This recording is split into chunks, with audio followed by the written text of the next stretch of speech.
C'est vrai, vous êtes bavard, très bavard, Oui, vous le ressentez comme quand ça? j'ai à défendre Ah. un certain nombre de Ah, choses, vous cherchez à être convaincant en définitive. je cherche à être convaincant. J'ai Mmh. toujours peur de ne pas l'être assez. Est-ce que vous tirez la couverture à vous? Non, non, j'ai pas d'intérêt pour ça. Je n'attends pas qu'on me la vole non plus, mais Vous savez la défendre aussi. je sais la défendre. Oui. L'œil rieur, qu'est-ce qu'il y a derrière cet œil-là? Ouais, il y a beaucoup d'humour et des phrases valises pleines d'humour. Quand je déprime un petit peu, ce qui peut m'arriver d'avoir un peu de vague à l'âme, j'ai toujours une phrase ou deux de Audiard, de Desproges, qui me reviennent en me disant bah, finalement, la vie, il y a quand même beaucoup d'humour là-dedans. Et ça, effectivement, ça me donne cet œil pétillant quand je pense à quelques phrases d'Audiard. Il y en Comme, a une comme ça qui vous vient à l'esprit? oui, ne pas reconnaître son talent, c'est faciliter la réussite des médiocres.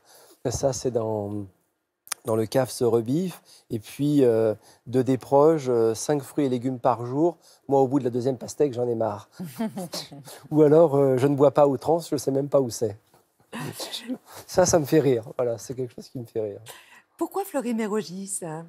Oh, On explique hein, quand même, bien sûr, aux téléspectateurs, hein, une école de formation à Fleury-Mérogis chez les femmes. Oui, alors c'est une première pour moi chez les femmes, hein, je n'avais jamais fait. J'étais à Poissy, j'étais à Saint-Martin-de-Ré, j'étais à Bédenac, dans des lieux de privation de liberté. Et puis, ce que je crois, juste, que ce soit à Fleury-Mérogis ou ailleurs, la réussite de votre réinsertion est en fonction de qui vous attend à la sortie. Donc, si c'est un joli projet qui vous attend à la sortie, vous allez accepter probablement de suivre ce projet que vous aurez travaillé en amont. Ça a été facile à accepter, à faire accepter par l'administration pénitentiaire? Oui, alors il y a toujours un décalage, bien entendu, parce qu'il faut organiser les choses. C'est une sollicitation supplémentaire pour les personnels de cette administration qui est déjà beaucoup sollicitée, Pour des raisons de mais sécurité, notamment régler les couteaux. pour des raisons de sécurité aussi, mais aussi pour plein d'autres raisons de surcharge, de surcroît, de travail. Mais très honnêtement, que ce soit les personnels de détention ou les détenus, je n'ai jamais eu de conflit dans un atelier. À chaque fois qu'on a proposé quelque chose à cette administration, elle a répondu oui, on va l'organiser et on l'a fait. Quelle est, selon vous, la cuisine de demain? Vous qui travaillez beaucoup sur le futur. 2050, la problématique, c'est l'eau. On va manquer d'eau. Donc, dès maintenant, quand on a fait cette prévision-là, ce forecast-là, il faut faire des backcasts, comme on dit, des étapes.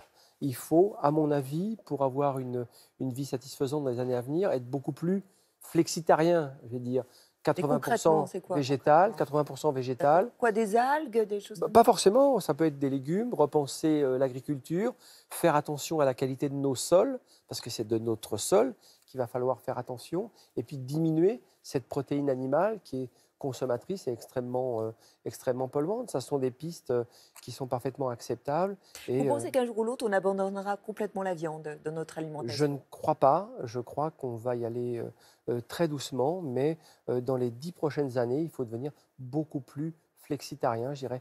20% de protéines animales me paraît largement suffisant pour se construire en tant qu'individu.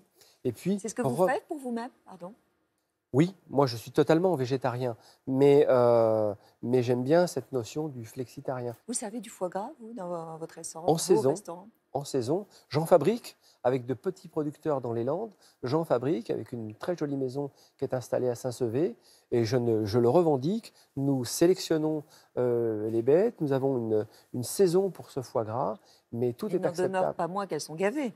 Elles sont gavées, mais quand vous avez des petites propriétés, croyez-moi, quand on sort le moulinet à grains, les canards viennent se faire gaver. Sans Là, douleur? il n'est pas question de dire tout est merveilleux. Puis le foie gras, c'est saisonnier. Il faut accepter de dire que c'est saisonnier.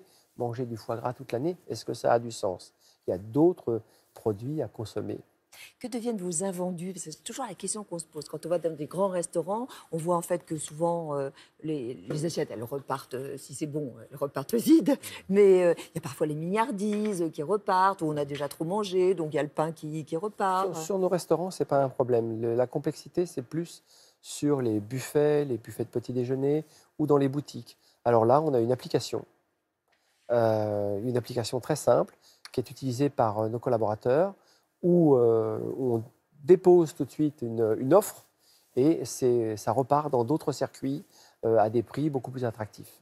Et on vient directement dans votre restaurant? Oui, Les oui, ou alors récupérer? c'est prélevé et redistribué ailleurs, mais tout ça est organisé. Il y a on n'est pas là pour faire des déchets, on est là pour faire des coproduits et de travailler sur l'idée du coproduit et de moins travailler sur l'idée du déchet. La cuisine, comme la pâtisserie, comme la boulangerie, c'est pas fait pour fabriquer des déchets, c'est au contraire fait pour nourrir. Cette idée du coproduit me paraît plus intéressante.